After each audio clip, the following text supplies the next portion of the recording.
I'm Des O'Connor and I own social media marketing events and also the Association for Social Media Managers.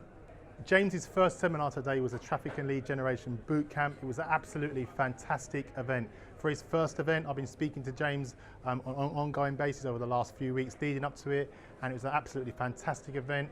All the speakers were delivering lots of value. It was a lovely crowd, and he's going to go far, and you need to come to the next and up and coming ones as well. Learned so much content on here, you need to be here.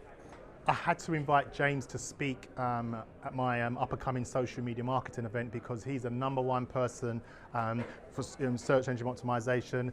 If you want to get on the first page of Google and all that stuff that I don't know anything about, but I needed an expert, and I've invited James to speak along at my up-and-coming event, and I'm looking for a long-term relationship with me and James in the future.